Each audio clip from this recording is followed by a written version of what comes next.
Good morning students.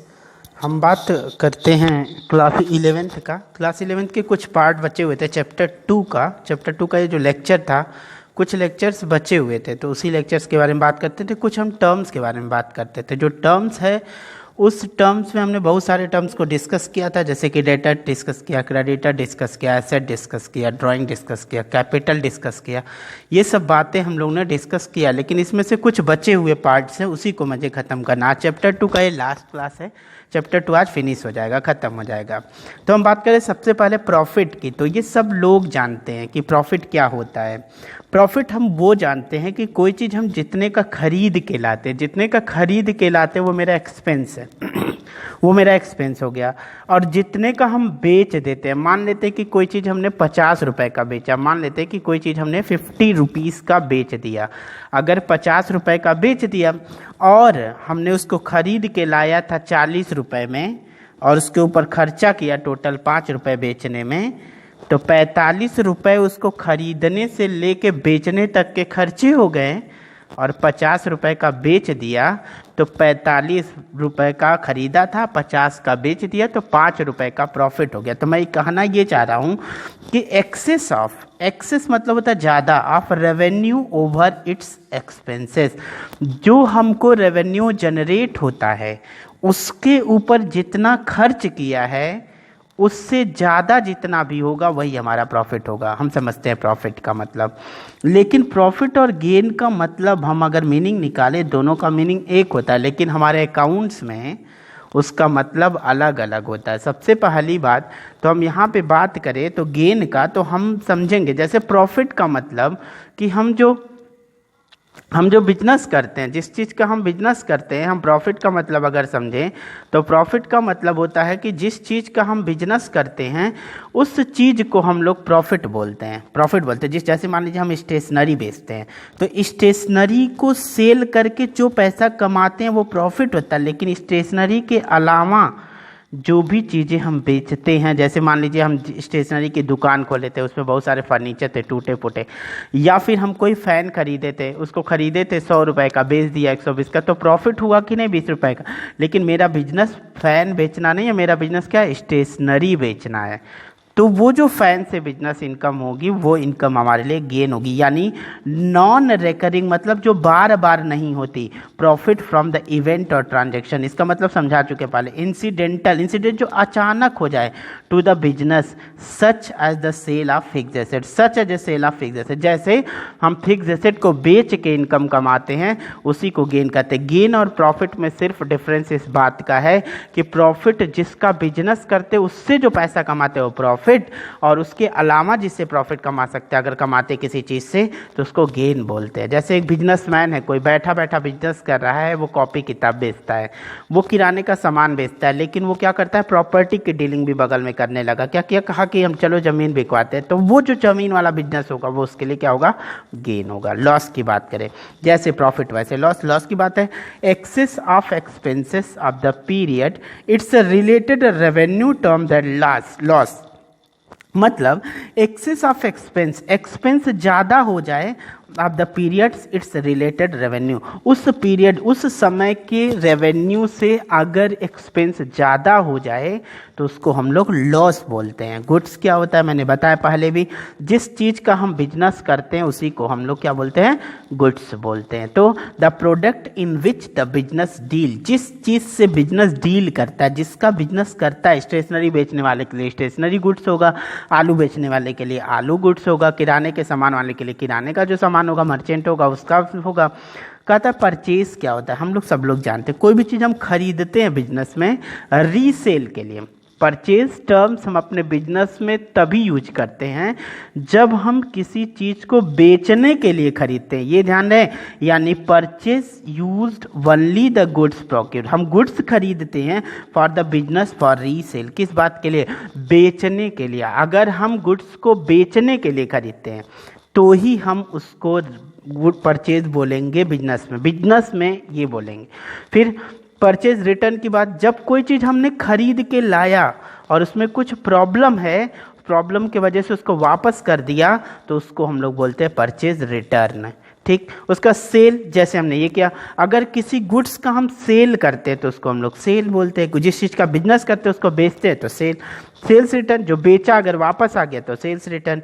Debtor की बात करें तो डेटर हमने बात कर चुके हैं, पहले क्रेडिटर पढ़ा चुके हैं। डिस्काउंट की बात करें, डिस्काउंट कहता है rebate given by the seller to the buyer. Rebate की हिंदी होती है छूट।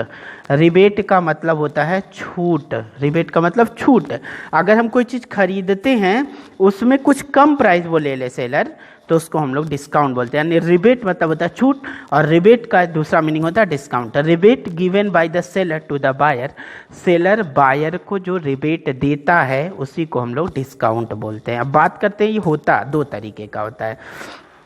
जो डिस्काउंट है वो दो तरीके का होता है। एक तो होता है मेरे पास ट्रेड डिस्काउंट, एक होता है ट्रेड डिस्काउंट, और दूसरा होता है कैश डिस्काउंट। एक होता है ट्रेड डिस्काउंट और दूसरा होता है कैश डिस्काउंट। ट्रेड डिस्काउंट क्या होता है? ट्रेड, मैं बात करूँ, आप जाते होंगे दुकान पे, जब जाते होंगे किसी शॉप पे जाते होंगे तो वहाँ देखते होंगे ऐसे बहुत सारे कपड़े लगे होते हैं। कपड़े की दुकान पे जाते हैं, बहुत सारी ये शर्ट रखे हुए हैं, ये शर्ट है बहुत सारा, ठीक है।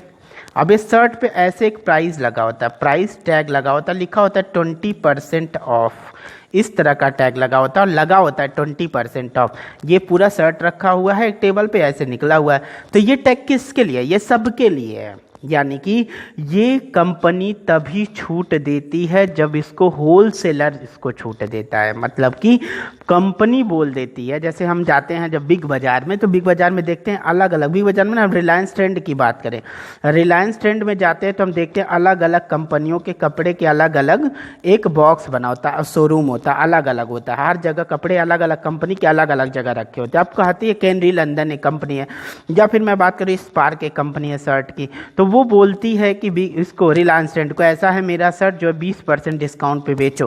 तो ये जो कंपनी यानी होलसेलर ने रिटेलर को बोला कि 20% का छूट दो, किसको? सबको दो। यानी हम बात करें डिस्काउंट की तो ट्रेड डिस्काउंट वो टैग लगा होता है। अब क्या हुआ? यानी trade discount is allowed only cash और क्रेडिट सेल। यानी जो टैग लगा हुआ है हमने खरीद लिया, अब काउंटर पे जाते हैं तब पता चलता है कि कैश सेल होगा कि क्रेडिट सेल, क्योंकि वहाँ पे हम लोग अपना व्यवहार बताते हैं। फिर ये केवल कैश सेल पे दिया जाता है और क्रेडिट सेल दोनों पर दिया जाता है, लेकिन cash discount is allowed only cash cell. ये सिर्फ कैश सेल पर दिया जाता है। जैसे कि मैं जाता हूँ तो वहाँ पे टैग लगा होता है कि अगर आप ऑनलाइन पेमेंट करते हैं या तुरंत कैश देते हैं तो आपको 2% का एक्स्ट्रा डिस्काउंट होगा। अगर आप गूगल पे करते हैं तो 1% का एक्स्ट्रा, मतलब तुरंत कैश का पेमेंट करेंगे तो हम आपको इतना % का, यानी कि कैश डिस्काउंट सिर्फ कब मिलता है? सिर्फ कैश सेल पर मिलता है। फिर इट इज़ नॉट रिकॉर्डेड, यानी ट्रेड डिस्काउंट को हम अपने बुक्स में क्यों लिखेंगे? बात यह है हम अपने बुक्स में क्यों लिखेंगे? हम अपनी एंट्री ही अपने बुक्स में लिखते हैं। जब हमको होलसेलर ने बोला है कि डिस्काउंट दे दो तो ये होलसेलर को रिकॉर्ड करना चाहिए, वो उसका खर्चा है, मेरा नहीं। तो हम क्यों रिकॉर्ड करें? नहीं रिकॉर्ड करेंगे। हमको उसने कहा 20% कम पर बेचो, मैं 20% कम पे बेचूंगा। वो कहेगा नहीं डिस्काउंट पे बेचो, हम नहीं बेचेंगे। तो यानी इसकी अकाउंटिंग कौन करेगा? जो कंट्रोल करेगा। तो इसलिए हम ट्रेड डिस्काउंट को अपने बुक्स में रिकॉर्ड नहीं करते हैं। लेकिन कैश डिस्काउंट कौन देता? काउंटर पे पहुँचता हूँ तो कोई जान पहचान का बैठा होता है, मैं बोलता हूँ को कुछ भेज दो भाई, वो कहता है अच्छा हाँ सर आपको जानते हैं हम पहले से। अगर जानते हैं तब भी कैश डिस्काउंट मिलता है, अदरवाइज़ नहीं मिलता है। यानी कि हम इसको रिकॉर्ड करते हैं क्योंकि वो रिटेलर का खर्च होता है। फिर कहता है it is allowed to the wholesaler to retailer. कहता है ये होल सेलर देता है रिटेलर को, और ये कौन देता है? रिटेलर देता है कस्टमर को। ये कौन देता है? रिटेलर देता है कस्टमर को। फिर बात करें एक और बस्ता स्टॉक का, the goods available in the business. अगर जो गुड्स, जिस चीज़ का हम बिजनेस करते हैं, वो हमारे बिजनेस में अगर बचा हुआ है तो उसको हम लोग स्टॉक का नाम देते हैं। फिर इनकम की बात करें तो कहता है means earn money through the sales of goods including profit. Means earn money through sales of the goods including profit. Means earn money, पैसा कमाना, through sales of the goods including profit. Goods को बेच करके जो भी पैसा आता है उसको हम लोग इनकम बोलते हैं, उसमें प्रॉफिट जुड़ा होता है। ये चैप्टर एंड हो गया, चैप्टर फिनिश हो गया। अब आपको करना क्या है, अब जो भी चीज़ बचा एक बार रिवाइज करिए। रिवाइज करने के बाद आपका एग्ज़ाम है। एग्ज़ाम मतलब यूनिट टेस्ट है। यूनिट टेस्ट हम जिसको बोल सकते हैं यूनिट टेस्ट की जगह क्या चीज़, मंथली टेस्ट का नाम है, मंथली टेस्ट है। अब इस टेस्ट में जो यूनिट टेस्ट है आपका यूनिट टेस्ट 1 है, यूनिट टेस्ट 1 में चैप्टर 1 एंड चैप्टर 2 दोनों आ रहा है, लेकिन चैप्टर 2 के जो पहले क्लास में जो डेफिनेशन पढ़ाया गया सिर्फ वही आएगा, पूरा नहीं आएगा। चैप्टर 1 में पहले क्लास में जो डेफिनेशन पढ़ाया गया वहीं तक आएगा, यानी चैप्टर 1 आएगा और चैप्टर 2 का लेक्चर 1 का जो वीडियोज़ में जो पढ़ाया गया वो आएगा, बस इतना आएगा। आपको तैयारी करनी है। डाउट होता है, क्वेश्चन होता है, पूछेंगे आप, फिर भी दिक्कत है आप पूछेंगे हमको व्हाट्सएप नंबर पे 9519411594। प्रॉब्लम ये है कि सभी लोग वीडियोस को नहीं देख रहे हैं। आप सभी लोग, आप लोग जो भी लोग देख रहे हैं वीडियो को, वो लोग सभी लोग को बताएंगे कि वो लोग वीडियो देखें, उनका कोर्स कवर होगा और कोर्स ख़त्म होगा आसानी से। जो भी लोग वीडियो देख रहे हैं, फिर से बता रहा हूँ, जो भी लोग इस वीडियो को देख रहे हैं वो लोग बाकी लोग अपने दोस्तों को बताइए कि वो लोग भी वीडियो देखें, क्योंकि 4-5 लोग ही पढ़ रहे हैं केवल। तो सभी लोग को आप लोग बोलिए कि पढ़ें वो लोग, क्योंकि वो लोग पढ़ेंगे कोर्स ख़त्म हो पाएगा, अदरवाइज़ कोर्स नहीं ख़त्म होगा तो दिक्कत उन्हीं के लिए होगा। तो इससे बोलिए सभी लोग जुड़े और सभी लोग साथ में पढ़ते चले, और आप लोग फ़ोन करके डाउट पूछिए, करिए, किसी भी डाउट के लिए सब लोग तैयार हैं। यानी फिर से जो लोग पढ़ रहे हैं वो लोग अपने दोस्तों को बताएंगे कि वो लोग जुड़े और पढ़ाई करें सब लोग मिल करके।